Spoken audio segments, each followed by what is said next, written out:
অল্প কয়েকদিনে পরপর কয়েকটি ভূমিকম্প বাংলাদেশে অনুভূত হয়েছে। গবেষকদের ধারণা, এই ছোট ছোট ভূমিকম্পর ফলে এই বাংলাদেশে বড় একটি ভূমিকম্প হতে পারে। বিশ্বে ভূমিকম্প সবচেয়ে ঝুঁকিপূর্ণ 20টি দেশের তালিকায় এই ঢাকা শহর কিন্তু রয়েছে।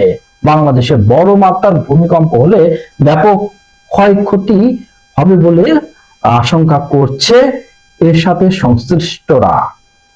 তারা বলছেন, ছোট বড় মাত্রার এসব ভূমিকম্প বাংলাদেশে যে প্রভাব, অর্থাৎ সামনে বড় একটি ভূমিকম্পর আভাস দিচ্ছে।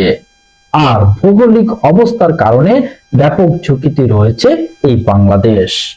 বড় ধরনের ভূমিকম্প হলে ঢাকা শহরে চেয়ে সিলেট, রংপুর, ময়মনসিংহ এবং চট্টগ্রামে ব্যাপক ক্ষয়ক্ষতি হতে পারে।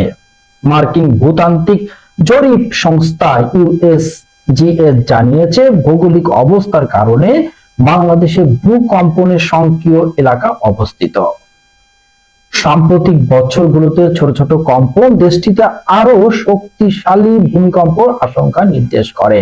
এছাড়া দুর্যোগ সূচকে বিশ্বের ভূমিকম্পের জন্য সবচেয়ে ঝুঁকিপূর্ণ যে 20টি দেশ রয়েছে তার মধ্যে রয়েছে ঢাকা। সর্বশেষ বাংলাদেশে বড় ধরনের ভূমিকম্প হয়েছে 1918 সালে। এর কেন্দ্র ছিল বাংলাদেশের মধ্যে এবং যথেষ্ট ক্ষতি হয়েছিল।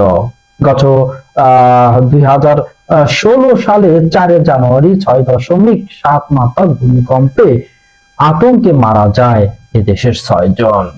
গত 75 বছরে বাংলাদেশে বড় কোনো ভূমিকম্প হয়নি, ফলে শীঘ্রই একটি বড় ভূমিকম্পের আশঙ্কাও থেকে যায় অনেক বেশি। বড় ভূমিকম্প ঢাকা শহরে ক্ষয়ক্ষতি কতটা হতে পারে সেটা নিয়ে খুব একটা সাম্প্রতিক গবেষণা নেই। তবে আগের যে সমীক্ষা, সেই সমীক্ষায় দেখা যায় রিক্টার স্কেল 7 মাত্রার ভূমিকম্পে ঢাকা শহরে অন্তত 3 লাখের মতো মানুষ প্রাণ হারাবে।